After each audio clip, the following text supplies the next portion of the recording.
네, 덥고 비가 오는 일정 가운데 건강 잘 챙기고 계십니까? 오늘 본문에 보니까요, 그 천사가 여호와의 사자가 이제 기드온에게 이렇게 인사합니다. 여호와께서 너와 함께 하시는도다라고 인사하는데요. 이 구절이 참 은혜가 되는 것 같아요. 그래서 이 시간 옆에 분들 보면서 하나님께서 당신과 함께 하십니다라고 축복하며 인사하겠습니다.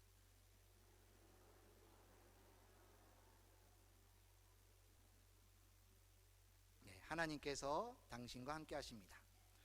오늘 본문에 보면 한 남자의 이야기가 소개되고 있습니다. 그런데 이 남자는 어떤 남자냐면 극심한 고통 가운데 있는 남자라고 하겠습니다. 너무나 힘들고 어려운 고난의 시간을 살고 있는 것이죠. 그 고난의 이유가 무엇이냐라고 물으신다면 그것은 먹고 살기 힘들기 때문이다 라고 말씀드리겠습니다. 이때 당시 이스라엘은요, 미디안이라는 나라의 침략을 받고 있었어요. 근데 이 미디안이라는 나라가 얼마나 교활한지 곡식을 뿌릴 때, 씨를 뿌릴 때도, 또 열매를 맺을 때에도, 또 거둘 때에도 나타나지 않다가 모든 수고를 마치고 먹을만 하면 와서 다 뺏어가는 거죠. 그러니까 1년 동안 농사를 지어서 열매를 거둬서 이제 내가 유익을 얻어야겠다는 그 순간에 모든 것을 송두리째 빼앗기는, 먹을 것 하나 없는, 먹고 살기 힘든 인생이 바로 오늘 본문에 나타난 이스라엘 백성의 상황이라고 하겠습니다. 예를 들어 이렇게 생각해 봅시다. 여러분이 이제 한 달에 한 번씩 월급이라는 것을 받습니다. 남편을 통해서 아니면 본인이 열심히 일을 해서 수입이 생겨서 그것을 한 달을 계획하게 되는데, 월급을 받는 날 어떤 험상한 이제 우락부락한 사람이 와서 당신 내게 빚졌으니까 이거 내놓으라고 싸그리채 갖고 간다면 한 달 동안 수고하고 일한 것이 얼마나 속상하고 허무하고 허탈하겠습니까? 열심히 수고하였지만 나에게 아무런 유익이 없는, 그리고 내일 무엇을 먹고 마시며 살아야 될지 고민할 수밖에 없는 힘든 고난의 삶이 바로 오늘 본문의 삶인 것이지요. 그런데 고난이 있어도 버틸 수 있는 방법이 있습니다. 그것은 희망이라는 것이 있으면 버틸 수 있어요. 물론 요즘에 이제 좀 좋지 않은 의미로 희망 고문이라는 게 있지요. 젊은 청년이 이제 직장에 취직을 해서 처음에는 계약직이었는데, 임시직이었는데 이제 정직원이 되어야 하는데, 정직원이 될 것처럼, 정직원을 삼아 줄 것처럼 이야기를 하면서 한 달이 지나도 아무런 변화가 없는, 그래서 늘 희망을 갖고 있지만 이 희망이 나에게 고문이 되는 힘든 시간을 살아가는 우리 청년들이 많은 것 같습니다. 그래도요, 그것이 고문일지라도 희망이 있다는 것은 희망이 없는 거에 비해서는 훨 낫다라고 하겠습니다. 희망이 없으면 어떻게 됩니까? 절망의 상황이 찾아오는 것이지요. 절망의 상황, 아무런 희망 없음의 상황이 되게 되면 사람들은 모든 것이 싫어지고 극단적인 선택을 할 수밖에 없게 됩니다. 그래서일까요? 이 절망이라는 것을 피하고 희망을 갖는 것이 우리 삶에서 참 중요하다 하겠습니다. 그런데 오늘 본문의 이 한 남자의 상황은요, 먹고 살기 힘든 것도 고달픈데 희망도 없다는 거예요. 언제 누군가가 일어나서 이 미디안이라는 나라를 물리쳐서 내가 더 이상 먹고 사는 문제로 고민하지 않는 그런 날이 올까 기대할 수 없는 너무나 힘들고 어려운 고난의 상황에 처해 있다는 사실입니다. 오늘날도 주변을 돌아보게 되면 참 먹고 살기 힘들어서, 또 희망이 없어서 힘들고 어려운 고난의 자리를 근근히 버티시는 분들이 계신 것 같아요. 근데 잘 생각해 보면 이 상황이 우리를 정말 죽게 만드는 것이 아니라 이 상황을 받아들이는 나의 생각이, 나의 마음이 절망을 느끼게 되면, 환경이 절망스러운 것이 아니라 이 환경을 받아들이는 내 생각이 절망으로 가득 차게 되면 그것만큼 힘든 일은 없다는 거예요. 오늘 본문의 한 남자도 이 생각이 너무나 절망스러웠던 것 같아요. 그래도 목구멍이 포도청인지라 먹고 사는 문제는 해결해야겠다라는 생각이 들어서 곡식을 보통은 넓은 틀에 쭉 뿌려놓고 타작을 하게 되는데 행여나 누가 볼까봐, 행여나 누가 빼앗아 갈까봐 포도주 틀에 넣어서 막 눈치를 보면서 이제 밀을 타작하고 있다는 거죠. 포도주를 짜는 그 공간은요, 좁은 공간이에요. 그러니까 한 번에 타작할 수 있는 밀은 많은 양이 아니라 소수인 것이죠. 작은 밀을 여러 번 타작하는 수고를 맞이하면서까지 이렇게 하는 이유는 무엇이겠습니까? 빼앗기지 않으려고. 어떻게든 이 절망의 상황에서 한번 살아보겠다고 발버둥 치는 인간의 모습을 적나라하게 보여주고 있습니다. 그런데요, 그 상황 가운데 어떤 일이 일어나게 됩니다. 이 기드온이 막 몰래 눈치를 보면서, 그렇지 않습니까? 이게 이제 밀을 타작하지만 밀을 타작하는 건지 주변을 살펴보는 건지 뭐가 뭔지 모르는 그런 상황 아닙니까? 걸리게 되면 빼앗기는 것뿐만 아니라 너 감히 우리한테 숨기려고 이런 짓을 했어? 가만두지 않겠어?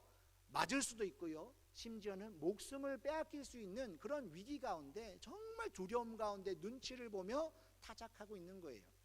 예전에 한 목사님의 설교를 들었는데 이 목사님께서 사역을 하시면서 가장 필요한 게 무엇일까? 성령을 체험하는 게 필요하다라는 생각이 들어서 선배 목사님들한테 물었답니다. 어떻게 하면 성령을 받을 수 있습니까?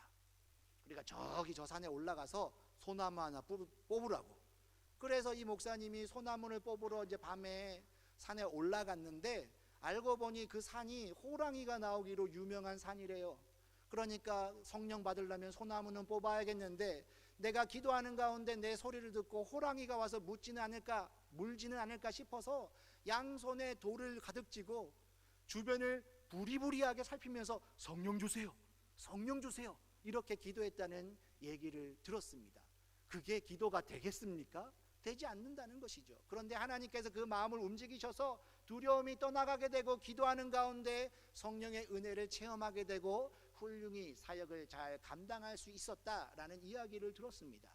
이 기드온이 밀을 타작하는 그 모습이 어떻겠습니까? 밀을 타작하지만 행여나 누가 나를 보지 않을까, 행여나 저 멀리서 미디안군이 쳐들어오지 않을까 걱정하는 마음으로 이리저리 생각하며 타작하고 있을 때에 어떤 한 사람이 나타나서 그에게 이렇게 말하는 거죠.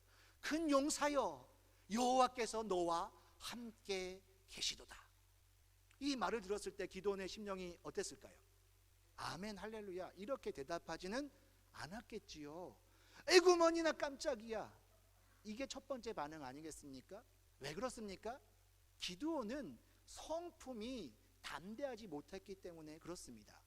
이제 8월 31일이 되게 되면 고등부 주간으로 이제 찬양 축제가 일어나게 있는데 이제 포스터가 붙었어요.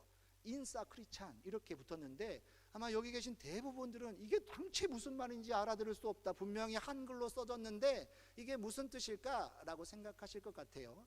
요즘에 젊은이들이 많이 쓰는 말 중에서 인싸, 아싸 이런 말이 있습니다. 인싸라고 한다면 사람들 가운데 있어서 많은 사람들에게 인정받고 영향력을 끼치고 존중받는 사람을 말하는 것 같아요. 왜냐하면 저도 젊지 않아서 살짝 헷갈리거든요. 근데 아싸라고 하면은 이 사람들과 어울리지 못하고 바깥에서 나도 저기 끼고 싶은데 끼지 못하는 눈치 보는 그런 사람을 말하는 것 같아요. 저에게 익숙한 표현으로 바꾸자면 이 아싸는 쭈구리 인생이다 라고 하겠습니다. 그런데요, 이 인싸, 영향력이 있고 리더인 사람들은요, 사람들이 자기가 그런 사람이 아닌데 누군가 자기를 큰 용사라고 칭찬하면 그냥 당연한 듯이 받아들여요. 그렇게 칭찬해줘서 고맙다고, 내가 지금 모습은 부족하지만 그런 사람이 될 거니까 뭐 이런 식으로 받아들입니다. 그런데 쭈구리 인생들은 어떻습니까? 누군가 자기의 답지 않은 모습을 칭찬하게 되면 그렇지요, 앞으로 그런 사람 되겠지요, 이렇게 반응 것이 아니라 아이고 무슨 말씀을 하십니까, 저는 그런 사람이 아니에요, 딴 사람하고 착각하셨나 보네요 라고 막 극구 부인한다는 거예요. 제가 이걸 어떻게 잘 알고 있겠습니까? 그 이유는 설명하지 않겠습니다. 왜냐하면 쭈구리 인생들은 그렇다는 거예요. 누군가 나에게 칭찬하게 되면 그것을 받아들이지 못하고 안절부절하고 나는 아니라고, 한사코 아니라고 이렇게 부인하게 됩니다. 오늘 기드온은요, 인싸에 가깝겠습니까? 아싸에 가깝겠습니까? 잘 모르겠지만 남모르게 막 조심스럽게 타작하는 모습, 그리고 이후에 성경에서 막 하나님께서 부르셨을 때 나는 그런 사람 아니라고, 우리 집안은 므낫세 중에서도 가장 부족하고 우리 집안 중에서 나는 막내고 가장 부족한 자인데 왜 나를 그렇게 부르십니까? 라고 말하는 모습을 볼 때에 기드온의 모습은 쭈구리 인생에 가깝다는 거죠. 일단 여기에서 굉장히 위로가 되지 않습니까? 성경에서 그렇게 유명하고 능력 있는 기드온이 막 날 때부터 우리와 종자가 다른 사람이었다면 이 말씀을 읽을 때에 전혀 은혜가 안 될 텐데, 기드온도 어떻게 보면 나와 같은 쭈구리한 모습이 있구나, 그런데도 하나님께서 그 기드온을 사용하셨네 라는 생각을 해보면 이 기드온의 연약한 모습이 오히려 우리에게 은혜가 된다는 사실입니다. 그래서일까요? 기드온은 큰 용사여 라고 부르시는 그 여호와의 사자의 말에 극구 나는 아니라고 이야기합니다. 그런데 여기서요, 성경은 이런 관점을 이야기하는 것 같아요. 기드온이 원래 용사 같은 자격이 있었기에, 이 큰 용사여 라는 말이 다른 성경에는 유력한 자다, 그러니까 룻기의 보아스를 설명할 때 유력한 자다 라는 말 썼는데 그때도 쓰고요, 부요한 자다 라는 말 때 씁니다. 그러니까 이 큰 용사여 라는 말이 경제적으로 돈이 많거나 사회적으로 영향력이 있거나 정말 힘이 세거나 다 해당이 되는데, 오늘 본문에서는 특별히 세 번째 힘이 센 사람, 그래서 쉬운 성경에는 힘센 용사여 라고 번역이 됐어요. 그런데 기드온이 자기 모습을 생각할 때 나는 힘이 센 사람이 아니거든요. 힘이 세다 그러면 키가 장대같이 크든지, 이렇게 딱 했을 때 알통이 울퉁불퉁 하든지, 또 허리 두께가 남달라서 힘을 쓸 때 쓰러지지 않는 그런 모습이 있든지, 날 때부터 좀 종자가 달라야 될 것 같은데 기드온은 그런 모습이 아니었기 때문에 이렇게 자기가 불림 받는 것을 부담스러워 한다는 거죠. 그런데 성경이 말하는 관점은요, 기드온이 날 때부터 용사였기 때문에, 그가 남다른 성장 과정을 갖췄기 때문에, 그가 리더십을 갖추고 있었기 때문에, 그래서 그를 따르는 무리가 많았기 때문에 그를 힘센 용사여 라고 부를 수 있다 라고 이야기하는 게 아니라, 오히려 반대로 하나님께서 그를 힘센 용사로 부르셨기 때문에 미약하고 쭈구리 인생 같은 기드온이 힘센 용사가 되어 간다 라고 성경이 말하고 있다는 거예요. 그래서일까요? 성경 다른 구절들, 다른 인물들을 찾아보면 비슷한 이야기가 반복되는 것을 볼 수 있습니다. 우리가 너무나 좋아하는 아브라함을 살펴봅시다. 이름의 뜻이요, 존귀한 아버지라는 뜻이에요. 그런데 애가 없어. 이름값 못하는 좀 부끄러운 인생 아닙니까? 근데 희한하게도 자기 동생이 아들만 낳고 죽었어요. 그래서 조카 롯을 데리고 다니면서 사람들이 봤을 땐 저 사람은 아브람, 존귀한 아버지라는 뜻인데 그래 멀쩡한 아들 데리고 다니네, 이렇게 생각을 하게 된 거죠. 그러니까 아브람은 거기서 만족했던 거예요. 그런데 롯이 떠나가게 됩니다. 아브람 또다시 이름값 못하는 부끄러운 인생이 된 거예요. 그래서 자기 집에서 종을 하나 키워볼까 하다가 이제 하갈이란 여인을 통해서 이스마엘을 낳게 됩니다. 이제 이름값 한 거 아닙니까? 주변 사람들 보기에 별로 부끄럽지 않은 인생이 된 것이죠. 그래서 아브라함은 거기에서 만족한 삶을 살려고 했습니다. 근데 이것은 하나님의 계획이 아니었어요. 하나님께서 그래서 아브라함을 사용하시기 위해서 무엇을 하십니까? 이름을 아브람, 존귀한 아버지가 아니라 아브라함, 열국의 아버지, 많은 이들의 아버지라고 이름을 바꾸신 거예요. 이스마엘 하나로 만족하지 말라는 거죠. 그래서 하나님은 아브라함을 통해 이삭을 주시고, 이삭을 통해 예수 그리스도로 허락하시고, 누구든지 예수 그리스도를 믿는 자는 하나님을 아빠, 아버지라 부를 수 있는 하나님의 자녀가 되는 권세를 주심으로 오늘날 예수님을 믿는 허다한 무리들이 아브라함의 자손이 되는 놀라운 일을 행하셨다는 거예요. 아브라함이 될 수 있었던 것은 그가 믿음이 훌륭했기 때문이 아니라 전능하신 하나님께서 그를 아브라함이라 부르셨기 때문에 그 놀라운 변화가 이루어지게 된 것이죠. 야곱은 어떠합니까? 이름의 뜻이요, 속이는 자라는 뜻이지요. 그래서 이름값 하려고 했는지 형도 속이고 아빠도 속이고 삼촌도 속이고 늘 속이는 인생. 근데 속이는 인생이 항상 속이기만 하던가요? 속임을 당하는 인생, 자기의 위기를 모면하기 위해서 거짓말로 속임으로 이리저리 피해왔는데 결국에는 형 에서가 400명을 데리고 온다는 소식 앞에 그는 완전히 무너져 버렸습니다. 왜요? 지금까지 여러 속임의 방법으로 해결할 수 없는 절대적인 문제를 만나게 된 것이죠. 그래서 그는 기도하기 시작합니다. 하나님께서 이 야곱을 변화시키실 때에 가장 먼저 하신 일이 무엇입니까? 이름을 바꾸신 거예요. 이름을 이스라엘이라고. 하나님과 겨루어 이겼노라고. 하나님과 겨루어 이긴 사람이 사람을 왜 두려워하겠습니까? 그토록 전능하신 하나님과 싸워서 자기가 원하는 응답을 받아내는 사람이 왜 현실적인 문제 앞에서 믿음이 흔들리겠습니까? 그렇게 이름을 바꾸시고 나서 하나님이 야곱을 빚어가시는데요, 이 야곱이 이스라엘 지파의 이름이 되었지 않습니까? 야곱이라고 하면 지렁이 같은 너 야곱아 라고 부를 수밖에 없지만 하나님께서 그를 날카로운 철 타작기계로 만드신다 라고 말씀하셔서 그를 이스라엘로 바꿔 가시는 거죠. 이것은 야곱의 성품 때문이 아니라 전능하신 하나님이 야곱을 그렇게 이스라엘로 부르셨기 때문에 가능한 것이었습니다. 그럼 오늘 본문으로 돌아옵시다. 기드온이 큰 용사가 되는 것은요, 기드온의 자질의 문제가 아니었어요. 하나님께서 그를 큰 용사라고 부르셨기 때문에 그는 이후에 사실 이 사사기에서 말씀 한 구절만 뽑으라 라고 하면 많은 성서학자들이 8장 23절을 뽑습니다. 나도 나의 아들도 왕이 되지 않을 것이고 오직 여호와께서 너희의 왕이 되실 것이다 라는 말을 하는데요, 이 말을 누가 했게요? 기드온이 했어요. 그렇게 온전한 능력과 온전한 신앙 고백을 갖고 있는 큰 용사 기드온은 하나님께서 그를 부르셨기 때문에 그렇습니다. 그러면 여기서 우리는 질문을 해보아야겠지요? 지금 하나님은 나를 뭐라고 부르시나? 하나님은 나를 뭐라고 지금 부르시나? 질문해 보아야 하지 않겠습니까? 기드온처럼 나를 큰 용사라고 부르시는지 아니면 나를 부끄럽다라고 말씀하시는지 질문해 보아야 하겠습니다. 여러분이 성경을 찾으시면 많이 힘드실 것 같아서 제가 좀 정리해서 말씀드릴게요. 하나님 우리 어떻게 부르시죠? 내 사랑하는 아들아 딸아 라고 부르십니다. 근데 거기서 끝나지 않지요? 너는 내 백성이다 라고 말씀하시지요. 너는 내 것이다 라고 말씀하시지요. 내가 너를 보배롭고 존귀하게 여기노라 라고 말씀하시지요. 나의 사랑하는 자야 라고 말씀하시지요. 하나님이 우리를 위하시면 누가 우리를 대적하리요 라고 사도 바울이 선언하고 있지 않습니까? 그래서 하나님께서 우리를 의롭다 하셨는데 누가 우리를 정죄할 수 있겠습니까? 라고 말하지 않습니까?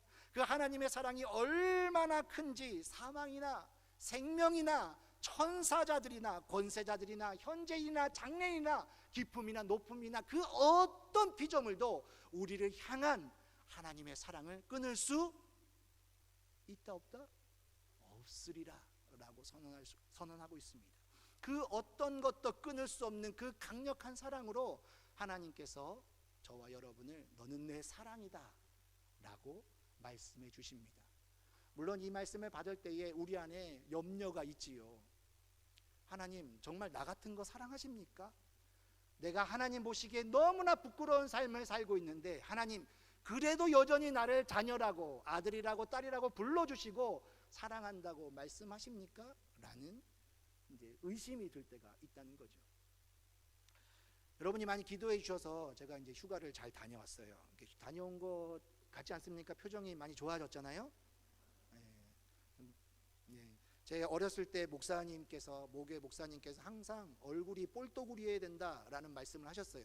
20년이 지난 지금도 이 꼴도구리라는 말이 무슨 뜻인지 잘 모르겠지만 미루어 추측해 보건대 얼굴이 붉고 혈색이 좋아야 된다, 좋다, 뭐 이런 의미로 해석이 됩니다. 감사하게도 이제 저에게 조금 아픔과 고난의 시간이 있었는데 이번에 귀한 만남을 통해서 좀 회복되는 은혜가 있었어요. 저도 제가 어릴 때에 이제 목사가 되겠다라고 서원을 하고 이제 이 길을 향해서 잘 달려올 수 있었는데 또 많은 분들이 기도해 주셨는데, 이제 올해 들어서 여러 가지 좀 육체적으로나 정신적으로 힘든 상황을 이제 접하면서 제 안에 무엇이 들었을까요? 의심이 든 거예요. 하나님이 나를 부르셨어. 나를 지금까지 사용하셨어. 인정해. 근데 지금도 그러실까?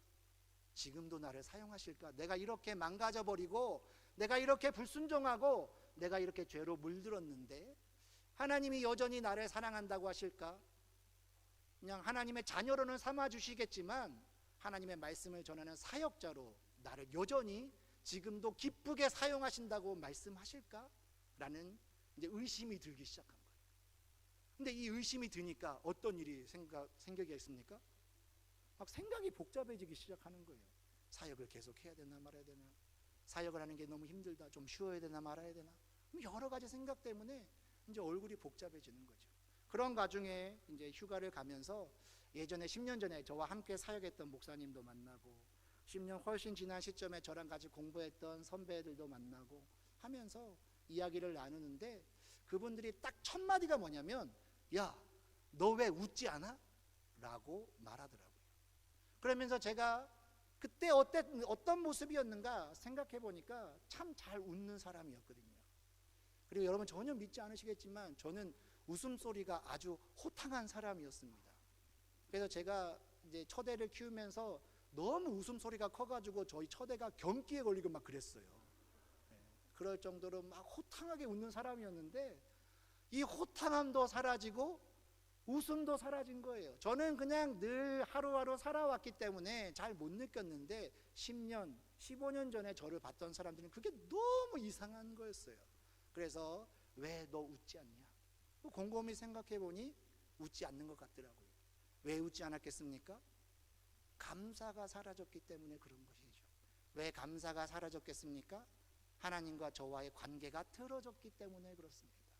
왜 틀어졌겠습니까?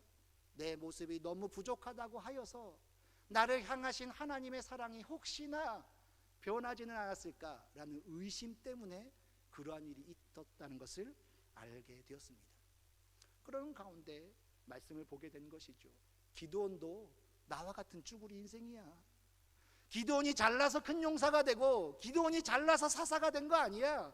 그때는 영적으로 아무개식이었고 기드온은 하나님을 부르지 않았어. 그런데 하나님은 기드온을 사랑하시고 이스라엘을 사랑하셔서 그를 큰 용사라고 부르셨다는 거예요. 저의 모습도 여전히 의심의 상태가 있고 부족한 모습으로 가득 차 있고 죄에 물든 모습이지만 그래도 하나님께서 나를 큰 용사라고 부르신다면 나는 하나님께서 그렇게 부르셨기 때문에 반드시 큰 용사가 될 것이고 하나님의 말씀을 맡은 자답게 쓰임받을 수 있을 것이라는 확신이 들기 시작했습니다. 그 확신이요, 저의 생각을 바꾸게 되고요, 저의 눈에서 눈물이 흐르게 하고요, 저의 표정을 밝게 하고요, 저에게 감사와 기쁨이 넘치게 하더라는 사실입니다. 오늘날 많은 사람들이 신앙생활하기 참 힘든 시간을 살아가고 있습니다. 주변을 보세요. 우리가 예수 믿는다고 사람들이 칭찬하지 않습니다. 또 사는 게 참 바빠서 옛날만큼 교회에 와서 기도하고 배우고 교제하는 게 힘듭니다. 사람들의 마음이 점점 각박해져서 옛날만큼 아주 사랑 깊게 나눔의 시간을 갖기 어려운 시기에 살고 있습니다. 그래서 교회에 왔는데요, 전혀 은혜가 안 될 때가 있는 거죠. 아침부터 밤늦은시까지 죽도록 일하고 집에 돌아가면 남는 것은 피곤뿐이더라, 이런 때가 있다는 거예요. 교회에 오는 것 나에게 참 중요한 일이라서 빠지지 않고 오지만 내가 주일날 주님께 예배드리면서 예전에 성령 충만할 때 느꼈던 그 기쁨과 감사가 여전히 나에게 있나? 라는 질문을 드려볼 때 그렇습니다 라고 단호하게 얘기하기 어려운 시대를 살고 있습니다. 그러다 보니까 하나님의 관계가 점점 어려워지는 거죠. 그러다 보니까 점점 감사가 식어지게 되는 거죠. 그러다 보니까 영적으로 점점 아파지게 되는 것이죠. 그러니까 점점 우리의 얼굴에 미소와 기쁨이 사라지게 된다는 사실이에요. 이런 시간이 지속되면 하나님이 나를 사랑하시나? 하나님이 지금도 나와 함께 하시나? 내가 하나님 안에서 누렸던 그 모든 시간들은 그냥 추억에 불과할 뿐인가? 라는 생각 때문에 우리는 더 넘어지기 쉬울 수 있습니다. 근데 오늘 본문은 분명히 말합니다. 우리의 생각과 우리의 자질과 우리의 환경 때문이 아니라 하나님이 나를 어떻게 부르시는가, 그것이 가장 중요하다고요. 어떤 분은 이렇게 질문할지 모르겠습니다. 목사님, 오늘 그 본문의 말씀은 기도원에게 주신 거잖아요. 로마서의 말씀은 로마 교회에게 주신 거잖아요. 술람미 여인에게 주신 말씀이잖아요. 나에게 주신 하나님의 음성은 아니잖아요. 하나님이 나를 여전히 나의 사랑하는 자라 부르실까요? 라고 질문하신다면 제가 거기에 대해서 하나의 답을 드리고자 합니다. 하나님이 우리에게 주신 선물 중에 믿음이라는 선물이 있습니다.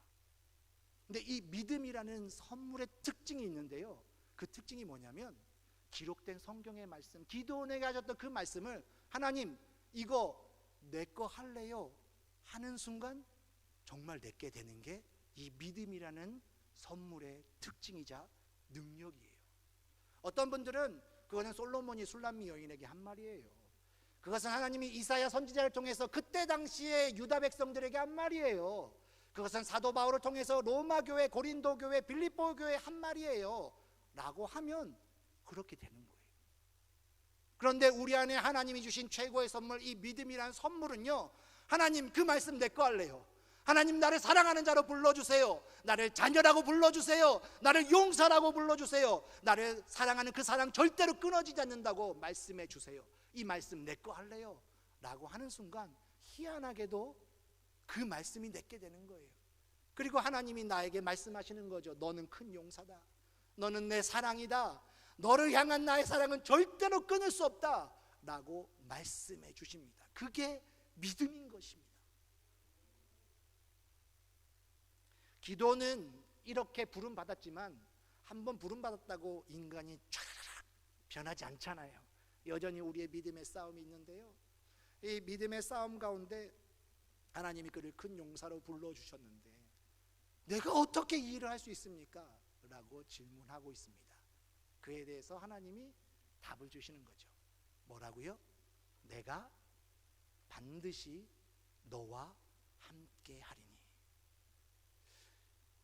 좀 이 질문, 이 대답이 좀 어떻게 보면 엉뚱한 대답인 것 같습니다. 왜냐하면 기도원의 질문은 내가 무엇으로 이스라엘을 구원하겠습니까? 내가 이스라엘을 구원할 수 있는 무기가 뭡니까? 능력이 뭡니까? 어떤 방법으로 해야 됩니까? 라고 질문했거든요.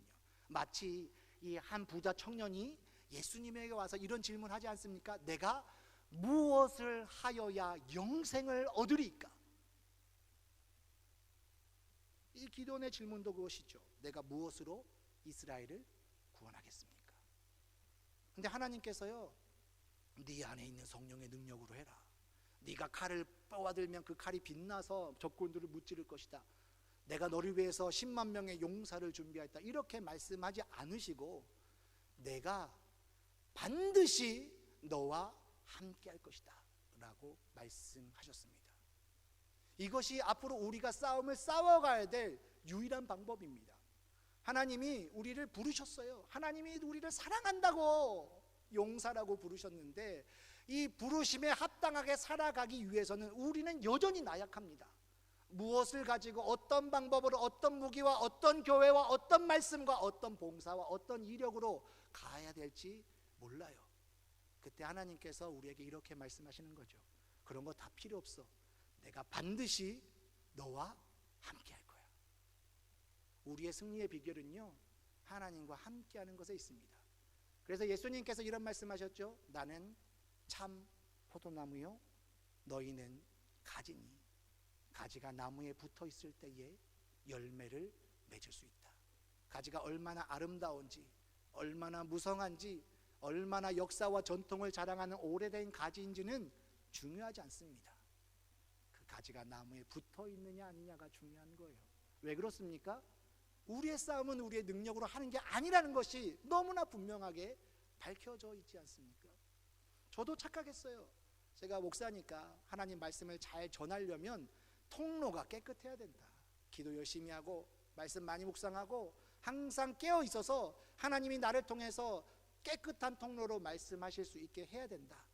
물론 틀린 말은 아니겠지만 이것이 저를 올가매는 족쇄가 되는 거예요. 근데 이제는 확실하게 선언할 수 있습니다. 제가 말하는 게 아니고요, 하나님께서 하시는 거예요. 하나님께서 여러분을 부르시는 거고 여러분이 그것을 믿음으로 받아들이면 그 말씀이 바로 여러분의 말씀이 되는 것입니다. 오늘 기도원의 승리의 비결을 기억합시다. 큰 용사여 하나님이 부르셨기 때문에 승리했습니다. 내가 반드시 너와 함께하리니 그것을 기억할 때 기도원이 승리할 수 있었습니다. 오늘 동일한 믿음의 싸움을 싸워가는 이 자리에 있는 하나님 사랑하시는 한영교회 성도 여러분, 여러분을 지금도 애타는 사랑으로 부르시는 그 하나님의 부르심을 기억하십시오. 그리고 우리와 반드시 함께 하시는 하나님을 의지함으로 승리하십시오. 더 이상 하나님이 나를 부르셨을까? 나를 사랑하실까? 나를 여전히 사용하실까?